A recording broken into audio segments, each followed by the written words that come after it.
O segundo capítulo de Gênesis começa como uma continuação perfeita do primeiro. Depois de ter descrito os atos criadores de Deus em cada dia da semana da criação até o sexto dia, é assim que Moisés começa a descrever o que veio a seguir. No verso 1 do segundo capítulo, ele já começa dizendo: Assim foram concluídos os céus e a terra e tudo o que neles há. Ou seja, a criação estava completa. E, portanto, no sétimo dia, como diz o verso 2, Deus já havia concluído a obra que realizara e nesse dia descansou. Então, depois que houve o período da tarde e da manhã do sexto dia, Deus havia concluído tudo que ele planejou criar na terra. E ao iniciar o pôr do sol, que dava início, o sétimo dia, diz a Bíblia então que Deus descansou. É interessante a gente observar essa expressão, porque, como diz Isaías, lá no capítulo 40, no verso 28, ele diz o seguinte: O Senhor é o Deus eterno, o Criador de toda a terra. Ele não se cansa, nem fica exausto. Então, se Deus não se cansa, por que Gênesis diz que ele descansou? Na verdade, a palavra que foi normalmente traduzida como descansou é o termo hebraico que deriva do verbo Shabbat, que significa literalmente cessar, parar. É esta palavra hebraica, Shabbat, que dá origem ao nome do sétimo dia da semana, o sábado. Gênesis diz que Deus reservou o sétimo dia para cessar a criação, muito mais no sentido de contemplar do que no sentido de que precisou de descanso por estar exausto. E foi justamente por ele que, sendo o Criador, tendo reservado o sétimo dia para cessar a sua obra, que diz o verso 3 que Deus abençoou o sétimo dia e o santificou, porque nele descansou de toda a obra que realizara na criação. Então, observe que o verso 3 relata três atitudes que Deus tomou em relação ao sábado. Esse momento em que ele reservou para parar, cessar o seu trabalho. É muito mais no sentido de contemplar, de cessar, do que descansar na necessidade física, né? E Deus ele toma três atitudes a partir disso. Primeiro, diz que ele abençoou, o verso 3, né? Ou seja, Deus ele pôs uma bênção no sétimo dia que encerra a semana de atividades. E isso nos faz refletir no seguinte: se Deus pôs uma bênção nesse dia, será que alguém conseguiria desabençoar, mesmo que fosse com o passar de muito tempo? Ou seja, seria possível que alguém removesse a bênção que Deus pôs sobre o sábado? A gente sabe que é impossível, né? Como disse Salomão, que foi o homem mais sábio do mundo, em Eclesiastes 3,14, ele comenta assim: Sei que tudo que Deus faz permanecerá para sempre. E isso nada se pode acrescentar, e disso nada se pode tirar. Deus assim faz para que os homens o temam. Então tudo que Deus faz dura eternamente, como diz Salomão. Então Deus ele abençoou. Se abençoou, está abençoado. Ninguém pode remover uma bênção sobre algo que Deus tenha colocado. E a Bíblia diz que Deus abençoou o sétimo dia da semana. Diz também o verso 3 ainda que ele o santificou. O verbo hebraico para santificar é kadash, que significa literalmente separar. E no contexto bíblico, algo santo é algo separado para Deus. Portanto, como o Senhor ainda explicaria mais adiante, o sétimo dia foi separado dos demais dias da semana para ser do Senhor. Abençoado e santo, ou seja, é dele. O Criador deu 6 dias para que a humanidade exerça todas as suas atividades, para que a gente faça tudo o que é preciso para nós. Mas o sétimo dia é o dia separado para cessar as atividades como ele mesmo fez, para tomar tempo exclusivo para ficar com Deus e ser abençoado por ele. O sétimo dia, como Deus diz ao longo das Escrituras, não pertence ao ser humano, mas foi separado para ser do Senhor. 6 dias ele deu para a gente, mas o sétimo dia ele santificou, ou seja, separou para ser o dia dele, o dia de comunhão exclusiva, ou seja, sem outras atividades que interrompam a nossa comunicação com ele. Bom, por fim, de Gênesis que Deus descansou, ou seja, cessou sua obra, muito mais para nos dar o exemplo do que pela necessidade de descanso, como a gente já comentou. Era Adão e Eva, os recém-criados filhos de Deus, que precisariam desse dia da semana para cessar suas atividades e relembrar sempre que tudo o que eles tinham haviam recebido como um presente do Criador. E é assim que o sábado, ao longo das Escrituras, vai permanecer como um memorial eterno da criação, do cuidado de Deus, de que ele se preocupou em separar um período especial para ser só nosso e dele. Então, ao longo das Escrituras, o sábado é um dia muito especial, muito importante, sempre foi e sempre será para o povo de Deus, e a bênção, e a santidade, e o momento especial de comunhão que Deus reservou, ninguém jamais poderia tirar. Bom, o restante do capítulo ele está dividido em duas seções que especificam com mais detalhes o breve relato que foi dado no capítulo 1 sobre a criação do ser humano. Dos versos 4 a 17, Moisés ele detalha a criação do homem e dos versos 18 a 23 a criação da mulher. Depois de explicadas as nossas origens, aí o capítulo termina com Deus instituindo o casamento para que o homem formasse com sua mulher uma unidade inseparável que é a família. É outra instituição também que não pode ser dissolvida pela vontade do ser humano. No primeiro bloco, sobre a criação do homem, é explicado o seguinte, que brotava água da terra e irrigava toda a superfície do solo. Parece que não tem nenhuma ligação, mas depois de falar dessa mistura da água com o solo, nos dando a ideia de algo moldável como a argila, aí continua o relato. Então formou o Senhor Deus ao homem do pó da terra, e lhe soprou nas narinas o fôlego de vida, e o homem passou a ser alma vivente, diz o verso 7. O verso hebraico usado para formou, ele quer dizer literalmente dar forma. É como se Deus houvesse feito um protótipo do ser que ele queria, usando a sua própria imagem como referência. E nessa escultura que lembrava seu Criador, aí ele próprio diz, a palavra de Deus, soprou nas narinas o fôlego de vida. Então, do Criador foi dado para o homem o fôlego de vida que veio do seu Senhor. Observe que a escultura tinha narinas, antes de Deus soprar nela, o que nos confirma que Deus havia moldado o ser humano antes de lhe dar vida. Então, note como em Gênesis, Deus fez questão de deixar muito claro que a formação do ser humano foi diferente de todo o resto da criação. Para toda a criação, Deus apenas falava, mas para o ser humano, ele teve o cuidado, o carinho de formar segundo a sua imagem, de chegar juntinho daquele boneco ali de barro que ele havia feito e soprado nas narinas o seu próprio fôlego de vida para dar vida àquele que seria a sua imagem e semelhança sobre a terra. Bom, e aqui a gente também encontra um ponto crucial para entendermos a origem do homem. Note que a Bíblia não diz aqui que quando Deus criou o ser humano, ele deu uma alma, mas que o ser humano é uma alma vivente, formado pela união do pó da terra mais o fôlego de vida. E então conclui, que o homem passou a ser ou tornou-se alma vivente. Portanto, observe, nós não temos uma alma. Segundo a Bíblia, e o que vai ser confirmado ao longo do restante das Escrituras, nós somos uma alma. O que nós temos é um corpo com um fôlego de vida que nos mantém vivos. Esse fôlego de vida é também chamado ao longo das Escrituras de espírito, que significa literalmente sopro ou vento. Portanto, é o sopro de Deus, o fôlego de vida, que mantém o nosso corpo, o espírito. Mas não há no homem uma entidade imaterial, como uma alma desencarnada que sai de nós na hora da morte. No capítulo posterior, Deus ainda vai explicar a Adão o que acontece quando ele morre. E Deus vai dizer que ele simplesmente voltaria ao pó da terra de onde ele foi formado. Então, Deus não mencionou nenhum local sobrenatural para onde a alma de Adão iria depois da morte. Afinal, a alma é a própria pessoa, como diz aqui Deus ao formar o ser humano, que tem o corpo e o fôlego de vida que foi soprado por Deus. As Escrituras, elas dizem apenas que, você pode ver lá em Eclesiastes 12:7, o pó voltará à terra e o espírito, ou seja, o fôlego de vida, vai voltar para Deus, que foi quem deu.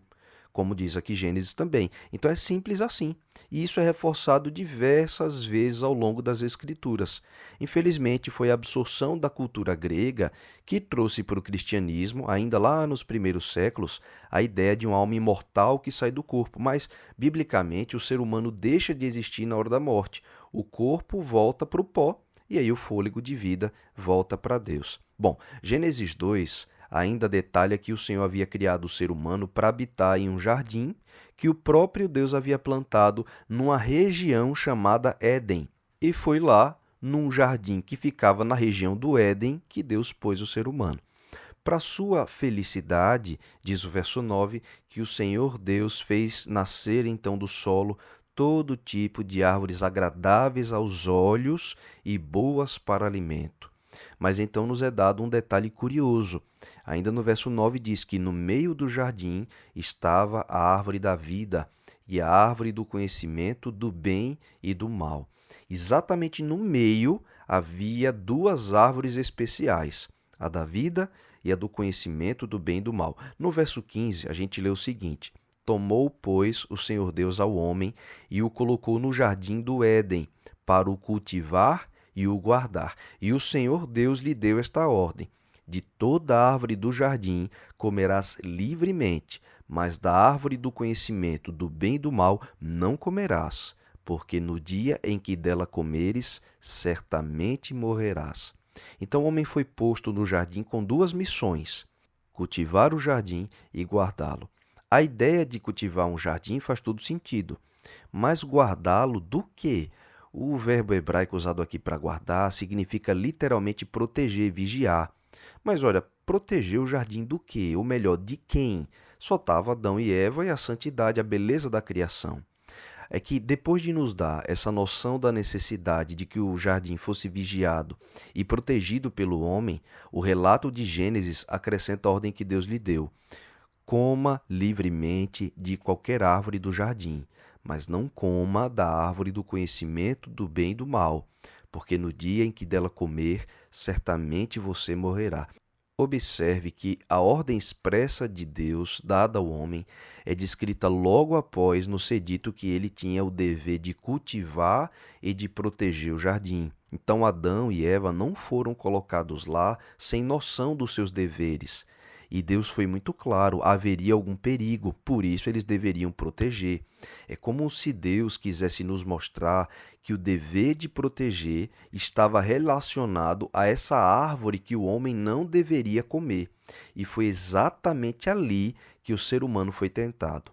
A gente precisa refletir um pouco agora sobre o motivo de Deus ter colocado essa árvore no jardim. Ela é conhecida como a árvore do conhecimento do bem e do mal. Note que desde o capítulo anterior nos foi dito que até ali Deus é quem observava o que ele tinha criado e era então Deus quem definia. Viu o Senhor que era bom. Portanto, a definição de tudo o que era bom até então vinha de Deus.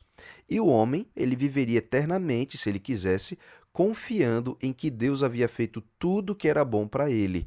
Mas Deus também fez o ser humano livre, inclusive para rejeitar o governo do seu Criador.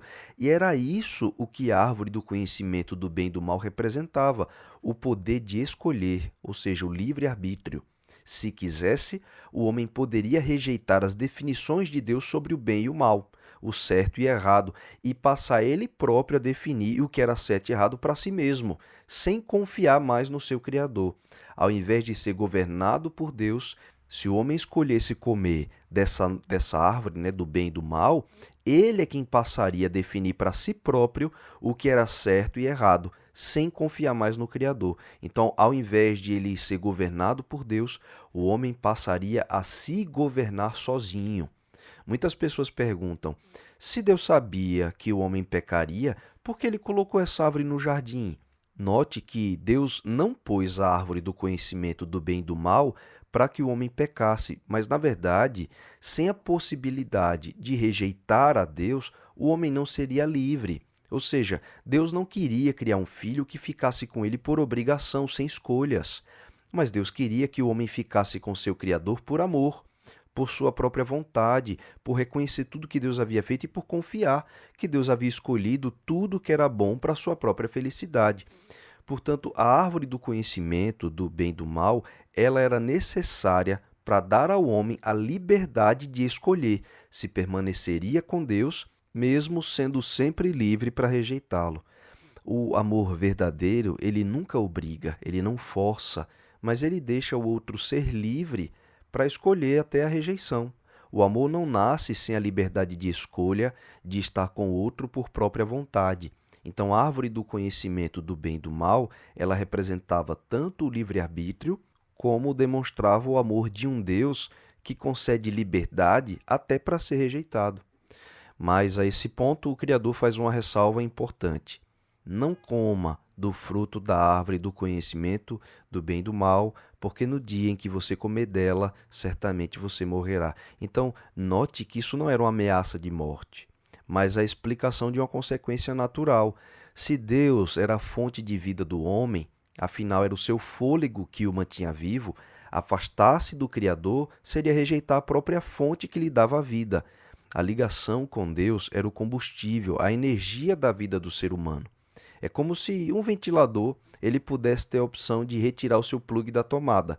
E aí, sem energia, ele para. O homem tinha essa opção, mas sem a fonte que lhe mantinha, ele ia morrer.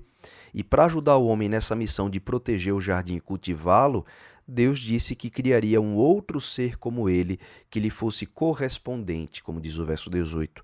Porque refletiu Deus no seguinte: não é bom que o homem esteja só. Farei alguém que o ajude e o complete. É assim que está traduzido na Nova Versão Transformadora. Mas note que Deus não criou a mulher de imediato.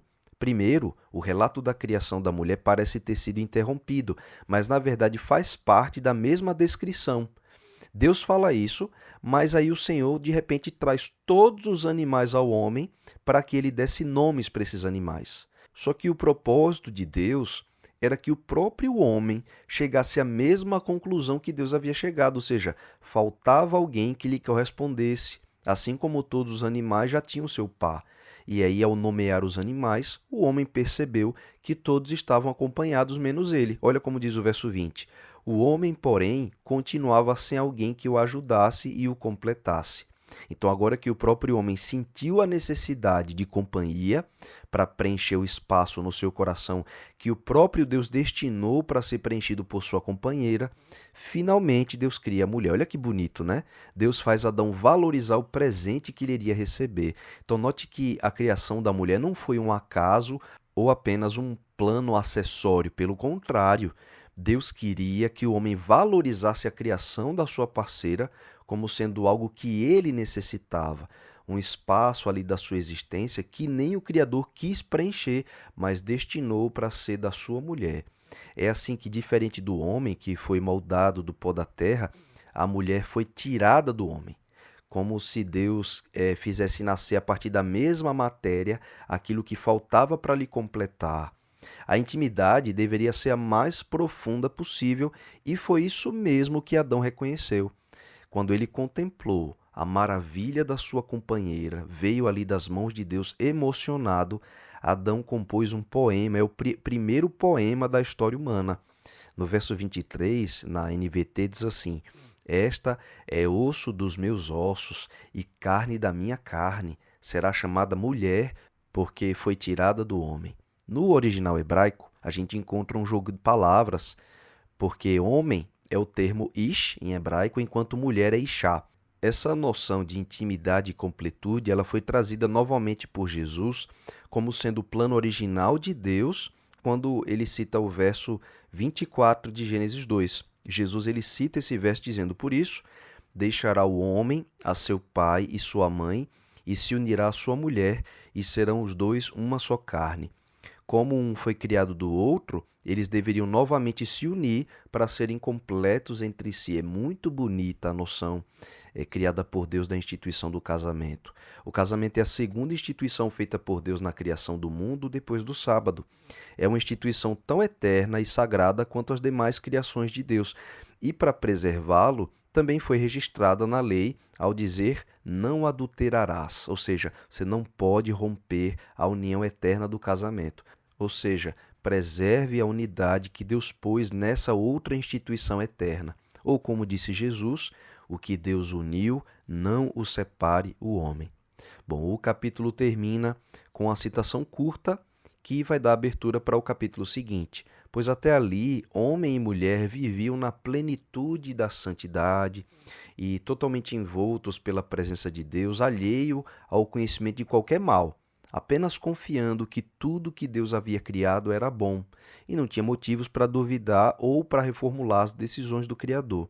A felicidade do casal em meio à natureza perfeita do gigantesco jardim do Éden era uma felicidade completa, vivendo a plenitude dos propósitos para os quais foram criados. E nós precisamos bem dessa noção para entender o que é que vai acontecer no próximo capítulo.